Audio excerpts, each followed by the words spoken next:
कि गार्बेज अगर बॉडी में ट्यूमर बनी गया है, बॉडी में शुगर एक्स्ट्रा है ही, बॉडी में हार्ट में कोई ब्लॉकेज आ ही गया है, तो अब क्या करें उसको ठीक से निकालने के लिए? क्या करें? मैं एक एग्जांपल देकर समझाता हूं। किसी के पास पेन है? रिफिल वाला पेन आप में से दीजिए।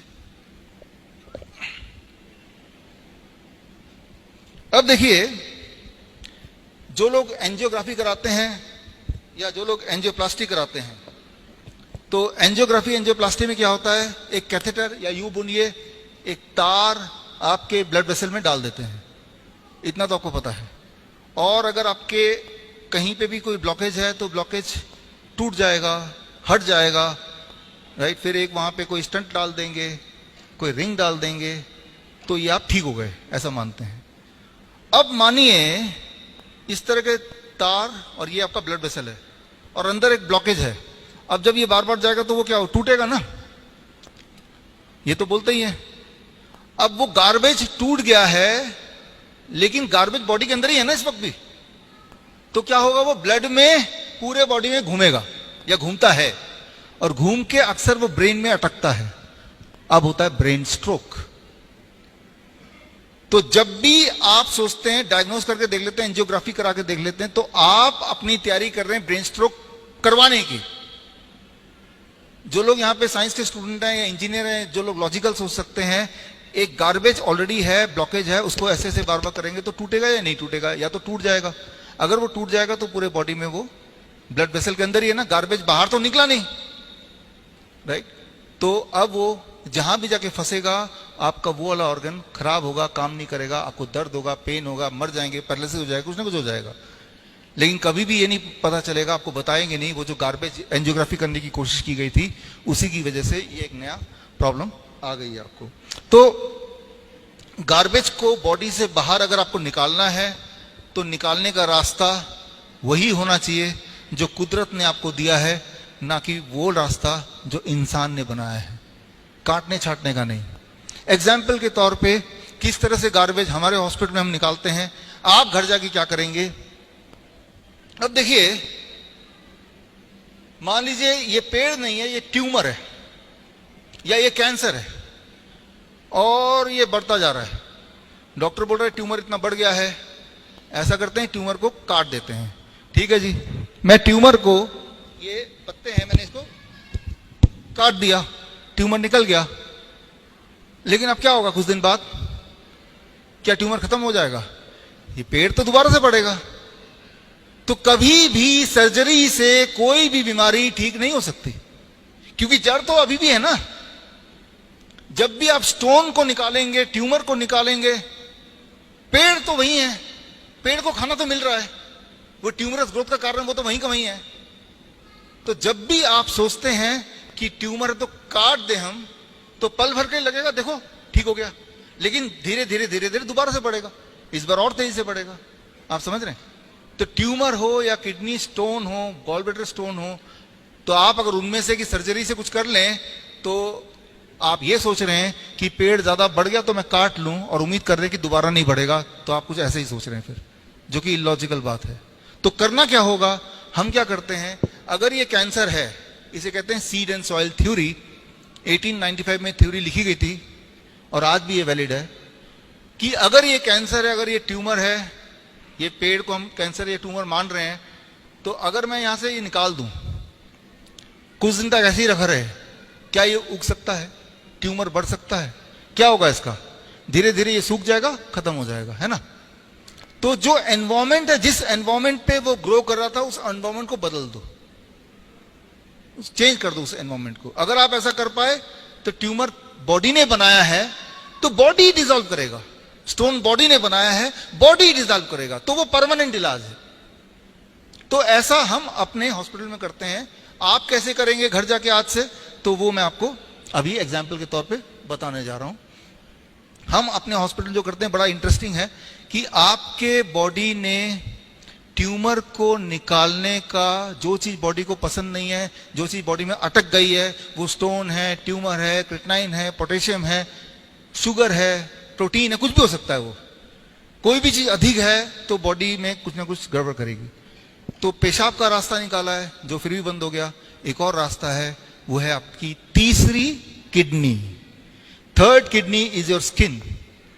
आपका स्किन के जो पसीना आता है उसका एक बूंद लीजिए और पेशाब का एक बूंद लीजिए, दोनों केमिकल एनालिसिस करेंगे तो आपको लगभग सेम मिलेंगे।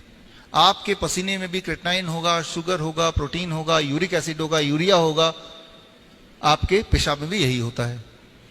तो हम अपने हॉस्पिटल में ऐसे पेशेंट जो किडनी के पेशेंट हैं, खास तौर पे जिनके बॉडी में पानी जमा हो गया है, जो असली वाले पेशेंट हैं, जो बहुत कमजोर हो गए हैं, जिनकी पेशाब बंद हो गई है, जो हफ्ते में 2-3 बार डायलिसिस करना पड़ता है और ऐसा कई सालों से करते जा रहे हैं, जिनका आखिरी कगार पे आ गया ट्रांसप्लांट करना है, तो उनको हम क्या कराते हैं वो देखिए अगला। ये असली पेशेंट हैं, ये यूं ही नहीं बिठाया है, ये असली वाले पेशेंट हैं। ये हमारा जो हिम्स हॉस्पिटल है चंडीगढ़ का, ये सारे वो लोग हैं जो डायलिसिस कराते थे। तो हमने उनको ये गर्म पानी में बिठाया 40 डिग्री सेल्सियस, और पानी आप गौर करेंगे तो गले तक। अगर आपके गले तक पानी हो, 40 डिग्री सेल्सियस पानी हो, इतना गर्मी हो, और ऐसा 2 घंटे तक आप बैठ पाए, तो बॉडी के अंदर जो एक्स्ट्रा है वो बॉडी से बाहर निकलना शुरू हो जाता है। As simple as that. हमारे जयपुर हॉस्पिटल देख रहे हैं आप, जबकि ये घर पे भी कर सकते हैं आप, मैं बताऊंगा कैसे कर सकते हैं। और ये सारे रियल किडनी पेशेंट जो ट्रांसप्लांट का इंतजार कर रहे हैं, जो डायलिसिस कराते जा रहे थे, मैं उनकी बात कर रहा हूं। ये जोधपुर का हॉस्पिटल है और ये रियल पेशेंट है। देखिए थोड़ी सी उम्र के बच्चे हैं। तो 40 डिग्री सेल्सियस पानी, 2 घंटा बैठना, यहां तक पानी होना। तो आपने, कुदरत ने जो आपको तरीके, आपके आउटपुट जो दिया है गार्बेज को बाहर निकालने का, आपने उसी को यूज किया। तो अब उसको यूज किया तो that is a permanent cure. अच्छा, ये साइंटिफिकली कैसे काम करता है? आपका, मेरा इस वक्त जो ऊपर जो एटमॉस्फेयर है, 1 एटमॉस्फेरिक प्रेशर हमारे सिर पे है, ये हमें पता है। लेकिन जितना हिस्सा पानी के नीचे है उसमें atmospheric pressure plus the pressure of water about 2% more, right? Plus the heat of the water. जब ये केमिस्ट्री होती है तो बॉडी में कुछ बदलाव आते हैं। स्ट्रोक वॉल्यूम हार्ट का 20% बढ़ जाता है और ब्लड का रीडिस्ट्रीब्यूशन होता है, टांगों से हटता है ब्लड और यहाँ पे तेजी से घूमने लगता है। सारे मेजर ऑर्गन यहीं पे हैं, चाहे वो किडनी हो, हार्ट हो, उसे वो रिपेयर करने लगता है।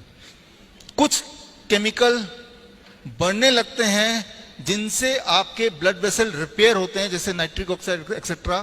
कुछ हार्मोन कम होने लगते हैं जिससे आपका ब्लड प्रेशर बढ़ा हो रहा था, जिससे आपकी तकलीफें बढ़ रही थी। ये ऑटोमेटिक होता है। और इसके अलावा ऐसा होते ही आपके बॉडी में जो सोडियम है उसकी एक्सक्रीशन 5 गुना बढ़ जाती है। पोटेशियम अधिक है तो वो डबल स्पीड से बाहर निकलने लगता है। सबसे इंटरेस्टिंग बात, आपका वेट रिड्यूस हो जाता है पहले दिन। मतलब पहले दिन पानी के अंदर भेजने से पहले पेशेंट का हम वेट चेक करते हैं। वेइंग मशीन वहीं लगा रहता है। 2 घंटे बाद जैसे ही पानी से बाहर निकलते हैं दोबारा वेट चेक करते हैं। पेशेंट हैरान होता है कि मेरा वेट 1 kg कम कैसे हो गया, 500 ग्राम कम कैसे हो गया। ये वही वाला वेट है जो बॉडी में तकलीफ दे रहा था, जो पेशाब के रास्ते नहीं निकल पा रहा था। ये वही वाला वेट है जो डायलिसिस से आप निकालने की कोशिश कर रहे थे, राइट। तो आप एक्सपेरिमेंट करके देख सकते हैं। जो लोग हेल्दी भी हैं, आम सबके बॉडी में कुछ ना कुछ तो फालतू है ही। तो आप में से कोई भी अगर बॉडी पहले दिन बैठेंगे तो ऑन एवरेज 500 ग्राम वेट कम निकलेगा 2 घंटे बाद जब निकलेंगे वहां से। तो यानी कि जो चीज फालतू, और उसके बाद अगर आप अपना, जो लोग डायबिटीज के पेशेंट हैं उनका ब्लड शुगर नॉर्मल होने लगेगा। जो हाई बीपी की गोलियां लेते हैं तब भी बीपी बढ़ता है, उन सब की गोलियां छोड़ना उनकी मजबूरी हो जाती है। क्योंकि बीपी कब है ज्यादा? जब बॉडी में एक्सेस, जैसे बलून मान लो, इमेजिन कीजिए आप फुला रहे हैं, अंदर अगर हवा भर रहे हैं तो एयर प्रेशर क्या होगा, बढ़ेगा ना। तो बॉडी में अगर फ्लूइड ज्यादा भर जाता है तो ब्लड प्रेशर बढ़ जाता है।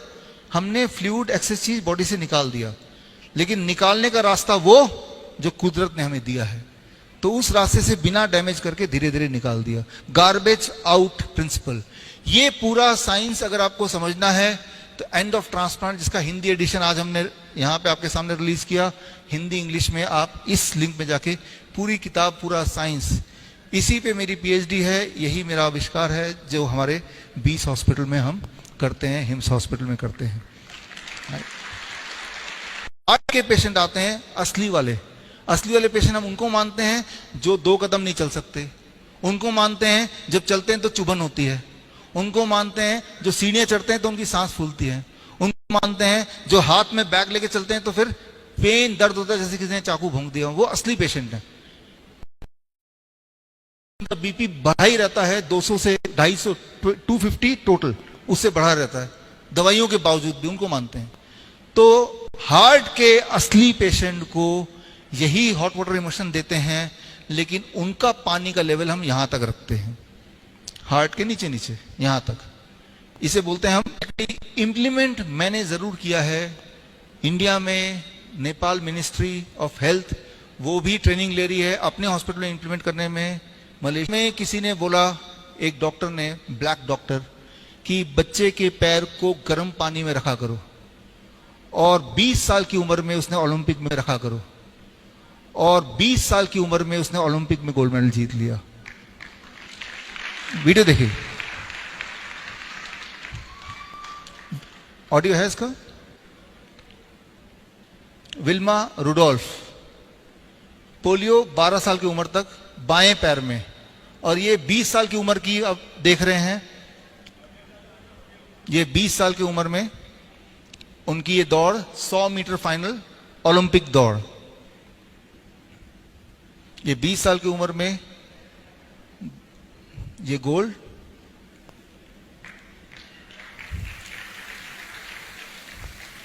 $200 मीटर फाइनल में 1960 में, उसमें भी गोल्ड।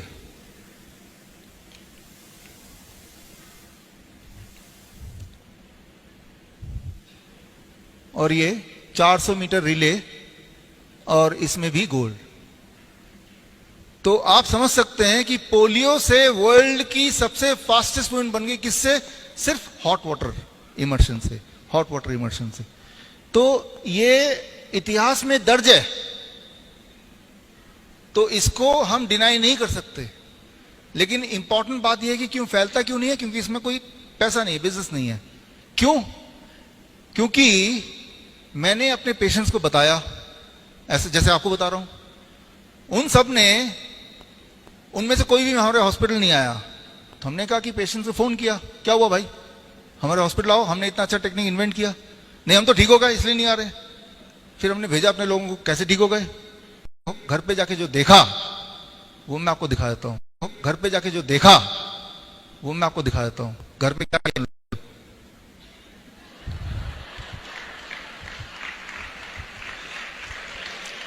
गर्म पानी से जुगाड़ में साथ में एक बाल्टी रखा है, पानी जब ठंडा होता है साथ में जो साथ वाले हैं पानी डालते रहते हैं। तो ये असली पेशेंट हैं, ये असली वीडियो है। फ्रिज का दरवाजा निकाल दिया, सेकेंड हैंड फ्रिज, ये असली पेशेंट हैं, रियल पेशेंट। अब ये दीवार बना दिया अपने ही वॉश बाथरूम में, गर्म पानी तो आता ही था। ये इंजीनियर हैं महाराष्ट्र के, इन्होंने एक छोटा सा पोर्टेबल अपने ऐसे ही एक बना दिया जो आप देख रहे हैं, उसका एग्जाम्पल। अब देखिए, इन्होंने टीवी लगा दिया, खाली बैठे क्या करें इनके घर में जगह नहीं थी तो इन्होंने आउटडोर ही कर दिया कि चलो घर के बाहर ही कर लेते हैं। इन्होंने सिंटेक्स का टैंक को आधा काट दिया और सिंटेक्स के टैंक के अंदर ही बैठ गए। ये असली पेशेंट हैं, ये यूं ही शूट नहीं है। These are the real patient. एक टाइम पे वो डायलिसिस पे जाते थे, 50-50 हजार पर मंथ खर्च करते थे। अब वो जाते भी नहीं डायलिसिस पे, और कुछ महीने बाद ये भी करना बंद कर दिया वो, क्योंकि उनका किडनी ठीक हो चुका है। They are just cured, right.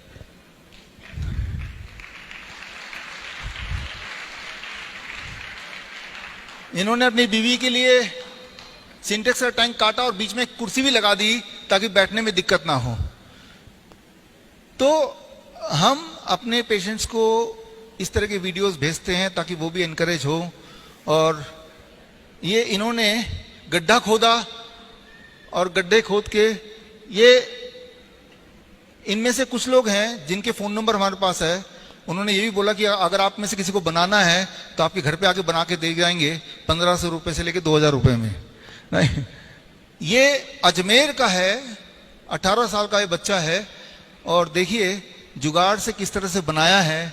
Dialysis पे जाता था 2 बार 3 बार, अब वो पूरी तरह से स्वस्थ है, बिना किसी डायलिसिस के, घर पे बैठे ही मुफ्त में, राइट। तो यानी कि इंसान ठीक हो सकता है, रास्ता वही होना चाहिए जो भगवान की दिए हुए रास्ते, उसको स्विच ऑन कर दो, उसको खोल दो, तो बड़ी सी बड़ी बीमारियां भाग सकती, निकल सकती है। हमारे जो कैंसर पेशेंट्स हैं, जिनको पेन होता है, मॉर्फिन खाए बिना या मॉर्फिन खाने के बाद भी पेन जाता नहीं है, उनको भी हम हॉट वाटर इमर्शन में बिठाते हैं दिन में 2 बार हॉस्पिटल में।